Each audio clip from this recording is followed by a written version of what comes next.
Bismillahirrahmanirrahim. Assalamualaikum warahmatullahi wabarakatuh. Jumpa lagi dalam mata kuliah Teori Ekonomi Makro 1 yang hari ini adalah pertemuan kita yang keempat. Minggu lalu kita sudah sama-sama mereview mengenai mikro dan makroekonomik, kemudian konsep dari ilmu ekonomi itu sendiri. Dan pada pertemuan keempat ini saya langsung masuk kepada konsep ataupun analisis mengenai teori makroekonomik yang sebelumnya pernah kita singgung bagaimana kegiatan perekonomian itu dapat dijelaskan dengan menggunakan kurva kemungkinan produksi, atau kita juga dapat membandingkan dari nilai PDB yang ada, yaitu produk domestik bruto secara potensial, dan dibandingkan dengan PDB yang sebenarnya. Dalam gambar yang saya tampilkan ini terlihat bahwa di sini ada periode waktu tahun 2000 ataupun tahun 2010, di mana dalam gambar ini ada dua istilah yang kita gunakan, yaitu PDB potensi dan juga PDB sebenarnya. Nah, apa ini PDB potensi dan PDB sebenarnya? PDB yang dimaksudkan di istilah PDB potensi itu merupakan tingkat PDB yang dicapai suatu negara pada suatu tahun tertentu apabila hampir semua tenaga kerja, bisa dimisalkan di sini adalah 96% tenaga kerja yang tersedia sepenuhnya digunakan. Itu yang dimaksud dengan PDB potensi. Sedangkan dalam PDB yang sebenarnya merupakan nilai produksi dalam perekonomian yang dicapai pada satu tahun tertentu yang diwujudkan kegiatan memproduksi yang sebenarnya dalam perekonomian. Jadi di sini dapat jelas kita lihat bahwa PDB potensi merupakan kondisi perekonomian yang terjadi di saat tenaga kerja itu bisa dikatakan hampir seluruhnya terserap atau digunakan. Namun dalam kenyataannya tidak demikian, karena banyak yang terjadi adalah tenaga kerja itu masih banyak yang tidak terserap atau tidak maksimal dalam penggunaan untuk memberikan kontribusi terhadap perekonomian suatu negara.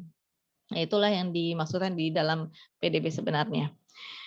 Baik, kurva PDB sebenarnya ini dapat dikatakan juga sebagai siklus bisnis. Jadi kalau kita perhatikan pada kurva PDB sebenarnya yang digambarkan, yang diwarnai dengan garis berwarna kuning atau yang berada di bawah ini merupakan seperti konjungtur ya, seperti siklus dalam suatu bisnis yang bisa berfluktuatif, bisa mengalami goncangan, bisa mengalami penurunan yang signifikan, sementara di saat-saat tertentu juga bisa meningkat sangat tajam.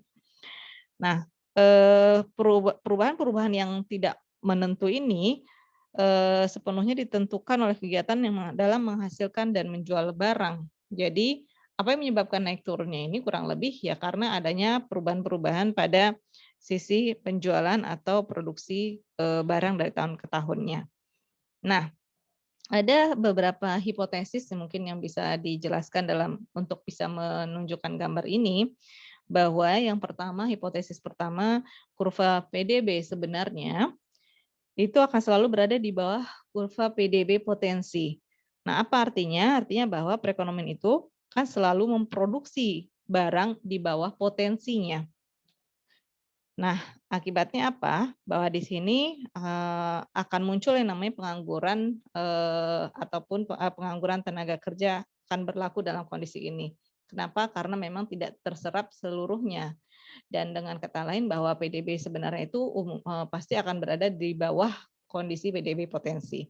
Nah, yang kedua, hipotesis yang kedua itu apa? Ada kalanya perbedaan antara PDB potensi dan PDB sebenarnya itu sangat besar. Nah, kita bisa lihat di sini di mana kondisi yang sangat besar itu adanya gap yang cukup jauh antara PDB potensi dan PDB sebenarnya yang ditunjukkan dengan jarak antara A ke B. Nah, inilah yang dalam keadaan seperti itu artinya pengangguran meningkat dan pertumbuhan ekonomi akan sangat lambat. Atau dengan kata lain, kegiatan perekonomian itu akan mengalami kemunduran di saat gap antara PDB potensi dan PDB sebenarnya itu yang paling jauh. Nah, kemudian ada kalanya juga kondisi atau hipotesis yang ketiga itu adalah di mana pada kurva BC bahwa pertumbuhan ekonomi itu berjalan sangat cepat. Kita perhatikan di sini bahwa PDB sebenarnya itu akan mendekati PDB potensinya. Nah, dengan kata lain, pada kondisi seperti ini, atau di titik C, kita perhatikan di titik C ini bisa dikatakan berhimpit atau hampir sama antara PDB sebenarnya dengan PDB potensi. Nah, dalam keadaan seperti itu, perekonomian itu dikatakan mencapai ke tingkat kesempatan kerja penuh. Nah, dalam perekonomian yang cepat berkembang, maka tingkat pengangguran tentunya akan mengalami penurunan. Tapi mungkin muncul lagi masalah baru, yaitu akan muncul kenaikan-kenaikan pada harga tertentu atau yang kita sebut sebagai inflasi. Ya. Oke, kemudian ini gambaran mengenai bagaimana menjelaskan kegiatan perekonomian kalau kita perhatikan dari sisi PDB potensi dan PDB sebenarnya. Baik, selanjutnya kita lihat di sini dalam tabel ini saya akan menjelaskan mengenai bagaimana peran dari belanja atau pengeluaran itu terhadap suatu perekonomian. Nah, di sini kita lihat bahwa pada kolom 1 ada beberapa tahapan kegiatan baik tahap 1 yang dituliskan dengan notasi A, B, C, dan seterusnya. Kemudian pada kolom 2 ini adalah kolom yang menjelaskan mengenai nilai produksi yang direncanakan. Nah, pada kolom ketiga ini merupakan belanja yang direncanakan. Nah, apa yang kita dapat simpulkan pada yang pertama adalah dalam kolom 2 itu kita bisa melihat alternatif tingkat produksi yang direncanakan di dalam 1 tahun tertentu. Alternatif dari tingkat produksi yang direncanakan. Nah, pada tingkat PDB ini, perekonomian telah mencapai di paling produksi maksimum, yaitu di kondisi yang terakhir, yaitu kondisi titik G. Nah, kemudian pada tingkat produksi yang direncanakan pada nilai 2.500, kita bisa lihat di titik A, maka belanja yang direncanakan itu adalah misalkan 2.900. Nah, kemudian kita perhatikan bahwa pada kolom 2, yaitu PDB yang direncanakan, pada dasarnya menggambarkan apa? PDB yang direncanakan ini menggambarkan keinginan sektor perusahaan untuk memproduksi barang dan jasa. Contoh, di dalam tahap kegiatan A, misalkan sektor perusahaan itu menghasilkan barang dan jasa yang bernilai sebesar 2.500. Nah, pada tingkat PDB ini, seperti dapat dilihat di kolom 3, belanja atau pengeluaran yang dilakukan sebesar 2.900. Nah, artinya apa? Artinya bahwa belanja atau pengeluaran itu akan melebihi nilai PDB. Nah, dan ini tentunya akan memunculkan bagi perusahaan untuk menambah produksinya. Ya, jadi yang dilakukan di saat kondisi belanja yang direncanakan itu lebih besar dibandingkan produksi, ya, maka bagi perusahaan itu yang bisa dilakukan adalah dengan cara menambah produk atau menghasilkan dengan lebih banyak output. Nah, kemudian kita lihat di titik E ini terjadi keseimbangan. Keseimbangan itu dalam artian bahwa apa yang dihasilkan ataupun yang diproduksi itu sama dengan apa yang dikeluarkan atau yang dibelanjakan. Nah, kemudian apa yang terjadi pada setelah kondisi keseimbangan ini? Kita lihat di titik F dan titik G. Produksi yang direncanakan atau PDB itu hanya 5.000, sementara belanja yang dikeluarkan sebesar 4.900. Nah, di sini misalkan PDB yang di perusahaan-perusahaan hanya mencapai 5.000, sementara ternyata perbelanjaan perekonomian hanya mencapai 4.900 triliun. Nah, kelebihan produksi tentunya berlaku ataupun terjadi. Sehingga yang bisa dilakukan oleh sektor perusahaan, dia akan mengurangi kegiatan produksinya. sehingga akan mencapai pada akhirnya akan menciptakan PDB sebesar 4.500. Jadi kembali ke kondisi keseimbangan. Mungkin ini tidak jauh berbeda ketika kita mempelajari mengenai keseimbangan pada permintaan ataupun penawaran. Oke. Jadi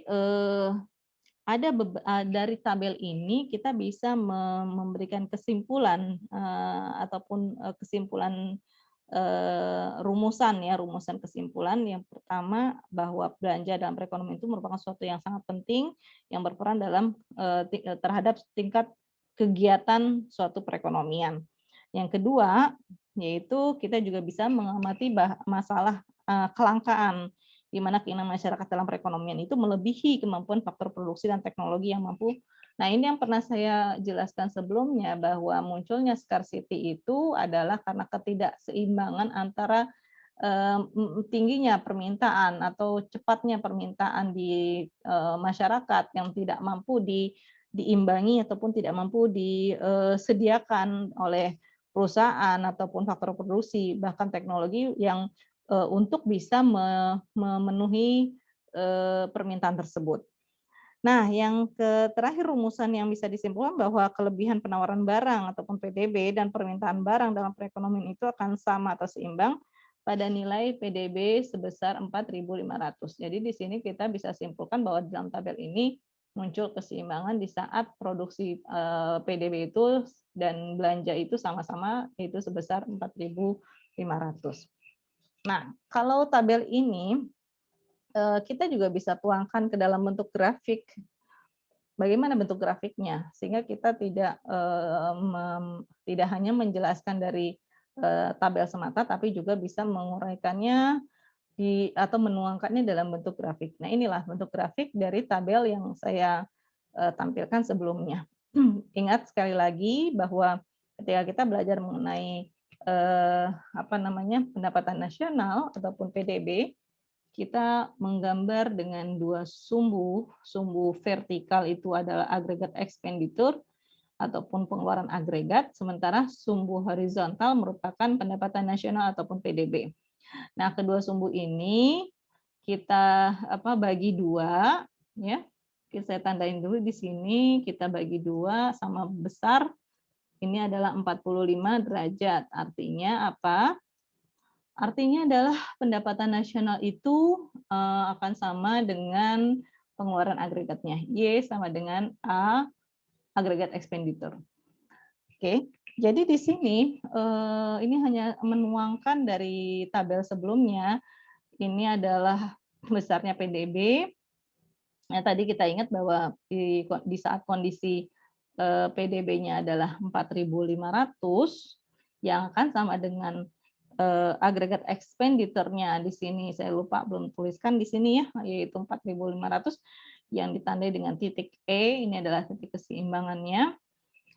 Dan kita lihat di sebelah kanan titik keseimbangan merupakan kondisi di mana pendapatan nasional itu melebihi dibandingkan agregat expenditure. Jadi PDB itu lebih besar dibandingkan belanja ya. Tadi sudah kita istilahkan agregat expenditure itu adalah belanjanya.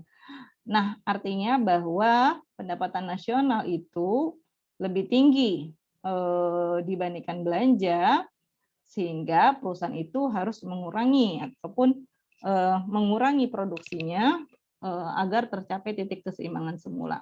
Dan di sebelah kiri titik keseimbangan, anggaplah di sini, itu merupakan kondisi di mana agregat expenditure atau belanjanya itu lebih besar dibandingkan PDB-nya.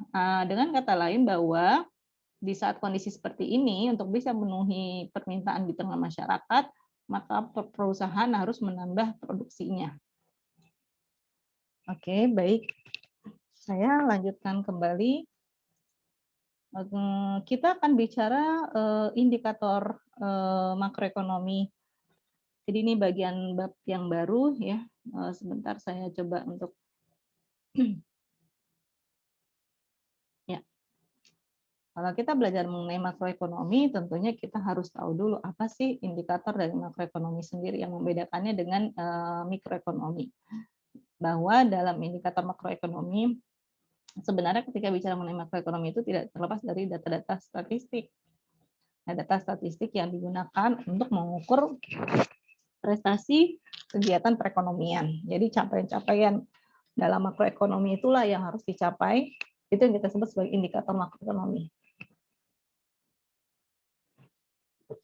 Nah, selanjutnya bukan hanya data-data perekonomian saja, tapi juga dilihat bagaimana sih perubahannya dari satu waktu tertentu. Apakah ada terjadi kenaikan ataupun peningkatan atau justru yang terjadi sebaliknya. Pada dasarnya dalam makroekonomi itu ada 5 indikator yang biasa kita bicarakan, yang kita bahas. Makroekonomi itu tidak lepas dari namanya PDB. Yang kedua, masalah dalam makro lainnya adalah angkatan kerja, kemudian adanya perubahan harga atau yang kita sebut dengan inflasi. Masalah lain yang muncul adalah neraca pembayaran, dan yang terakhir adalah tingkat pertumbuhan ekonomi. Nah, ini kurang lebih capaian-capaian. Mungkin pada beberapa buku menyebutnya sebagai penyakit makro. Ya. Nah, kita mungkin saya nggak membahas semuanya, saya coba mengambil beberapa atau mungkin masalah utama ya, yang menjadi ciri khas dalam indikator makroekonomi, yaitu produk domestik bruto. Nah, apa itu PDB? PDB itu kan sebenarnya nilai produksi atau total produksi ataupun total pengeluaran dalam suatu perekonomian pada suatu tahun tertentu. Jadi makna dari PDB itu sebenarnya menjumlahkan dari nilai produksi sektor yang ada atau lapangan usaha yang ada, ataupun kalau kita mau menggunakan dari sisi pengeluaran, maka total pengeluaran yang dilakukan oleh seluruh pelaku ekonomi yang dijumlahkan dengan sejumlah uang atau nominal dan periode 1 tahun. Nah, sebenarnya kalau kita kita pilah bahasa atau pemenggalan bahasa dari kata PDB itu sendiri, kalau kita pisah-pisahkan, dia sebenarnya memiliki makna yang filosofis, ya mungkin saya bilang filosofis, yaitu produk. Yang pertama adalah konsep mengenai produk, kemudian ada yang namanya domestik dan ada bruto. Nah, produk sendiri itu merupakan yang dapat diartikan sebagai produksi, yaitu nilai tambah yang diwujudkan dari berbagai kegiatan usaha dalam perekonomian. Jadi produk dari sektor pertanian, produk dari sektor industri dan lain-lainnya, dan nilai tambah itulah yang kita nanti akan hitung, kita akan gunakan dalam perhitungan nilai produksi. Nah, kemudian ada istilah yang kedua yaitu domestik, ya. Domestik ini dapat diartikan sebagai nilai tambah yang dihitung oleh kegiatan usaha di dalam negeri. Jadi penekanannya di sini adalah kegiatan usaha yang dilakukan di dalam suatu negara tertentu. Nah, yang ketiga adalah konsep dari bruto. Konsep PDB yang ketiga itu bruto. Mengapa konsep ini digunakan untuk menghitung pendapatan nasional? Nah, untuk memahami alasannya perlu disadari bahwa kegiatan memproduksi barang dalam perekonomian menggunakan barang modal. Nah, tentunya dalam setiap kegiatan memproduksi, barang modal yang digunakan, contohnya adalah mesin pabrik, kemudian truk pengangkut. Nah, dia akan mengalami penyusutan atau mengalami depresiasi. Jadi dalam nilai tambah termasuk nilai keuntungan usaha. Sehingga untuk bisa memperoleh nilai netonya itu, tentunya keuntungan-keuntungan bruto itu harus dikurangi dengan depresiasi atau penyusutan nilai barang modal tersebut. Jadi kita harus kurangi dulu dengan nilai penyusutannya. Karena yang namanya barang modal ini tentu tidak akan bertahan lama dan akan mengalami pengurangan pada nilai barang itu sendiri. Oke, baik. Selanjutnya, tadi saya jelaskan bahwa kalau kita mengukur PDB dari nilai produksi, kita bisa jumlahkan dari berbagai lapangan usaha atau sektor. Silakan nanti dilihat dari data PDB yang terdapat dalam publikasi BPS. Kita bisa membagi lapangan usaha atau sektor itu ke dalam 3 bagian, ya, tiga pembagiannya, yaitu sektor primer, yaitu atau primary sektor, sektor sekunder, dan sektor tersier. Apa itu sektor primer? Nah, sektor primer adalah sektor yang menghasilkan barang dengan bantuan alam. Jadi dengan kata lain bahwa sektor primer itu adalah kegiatan dalam memproses barang yang langsung dari alam. Jadi kita mengambil barang dari alam itu disebut sebagai kegiatan primer. Yang kedua adalah sektor sekunder. Apa itu sektor sekunder? Yaitu kegiatan dalam memproduksi suatu barang dengan memprosesnya. Jadi memprosesnya di sini bisa sebagai barang peralihan atau sebagai intermediate goods. Jadi ada proses untuk menghasilkan suatu barang sebelum menjadi barang jadi, itu adalah disebut sebagai sektor kegiatan sektor sekunder. Nah, yang contohnya apa? Oke, yang ketiga adalah sektor tersier. Sektor tersier ini bahasa lainnya dari sektor jasa. Jadi nanti kalau kita melihat ada jasa kegiatan perekonomian dari jasa seperti pengangkutan, kemudian perdagangan, kemudian jasa-jasa pendidikan, perhotelan, itu adalah bentuk kegiatan di sektor tersier. Nah, seperti apa gambarannya? Kurang lebih gambaran yang 3 sektor itu saya ambil dari BPS ya, PDB dari berbagai lapangan usaha. Ini akan kita analisis. Kalau kita bicara mengenai nilai produksi, menghitung PDB dari nilai produksi atau metode produksi, maka kita gunakan data seperti ini.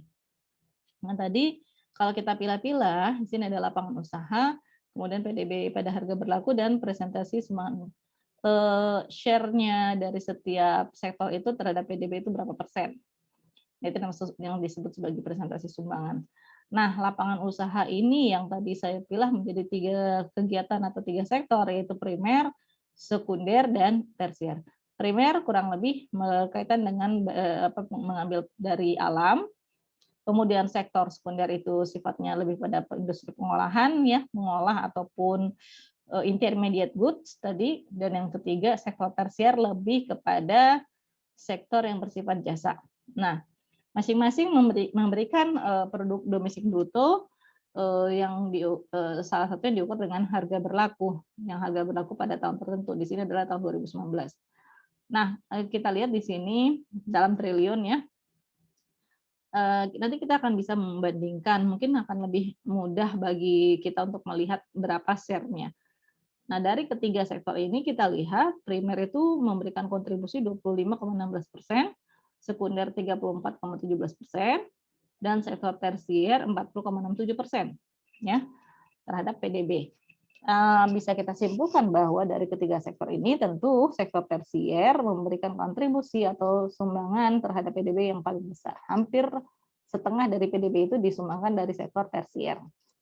Nah, kemudian diikuti dengan sektor sekunder, dan yang terakhir adalah sektor primer atau mungkin hasil-hasil pertanian. Ini memang trennya sudah mengalami seperti ini ya, sudah ada penurunan antara sektor sekunder terhadap sektor pertanian. Mungkin kalau kita ambil data-data di tahun 90 atau 80-an, itu jelas sektor primer itu mendominasi lebih dari 50% sumbangan pertanian terhadap PDB itu berasal dari pertanian. Nah, ini kalau kita kaitkan ke teori transformasi struktural, bahwa memang terjadi perubahan transformasi atau adanya perubahan secara bertahap dari satu sektor terhadap sektor lainnya. Jadi trennya itu justru tersier itu akan meningkat, kemudian diikuti dengan industri ataupun sekunder, dan yang terakhir adalah sektor primer, yang memang kalau dilihat sektor primer itu memiliki value added yang lebih kecil dibandingkan industri. Oke, kemudian saya lanjutkan ke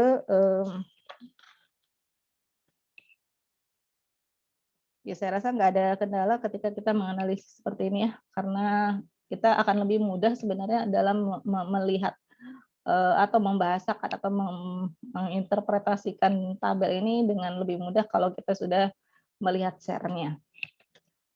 Nah, itu yang nilai produksi. Yang berikutnya adalah ketika kita bicara dari sisi pengeluaran. Jadi kita bisa gunakan salah satunya dan nanti toh hasilnya akan sama. Kita lihat di sini. PDB, produk domestik bruto dari lapangan usaha berjumlah 9220 ya. Nah, akan sama nilainya dengan PDB dari sisi kalau kita menggunakan metode pengeluaran atau belanja. Hasilnya sama. Nah, apa ini PDB dari sisi belanja? Yaitu produk domestik bruto atau pendapatan nasional yang dihitung berdasarkan pengeluaran yang dilakukan oleh para pelaku ekonomi. Yang pertama adalah rumah tangga. Rumah tangga melakukan pengeluaran dalam bentuk konsumsinya.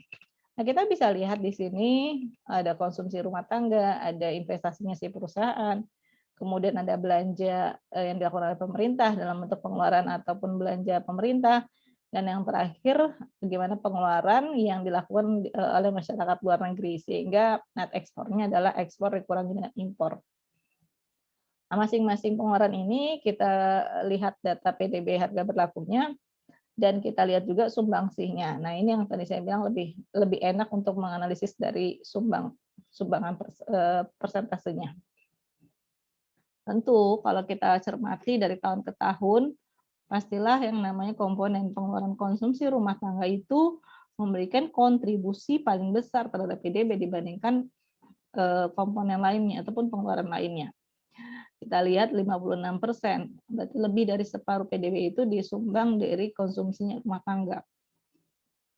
Kemudian diikuti oleh yang kedua adalah pengeluaran pemerintah, yang ketiga dari belanja investasi.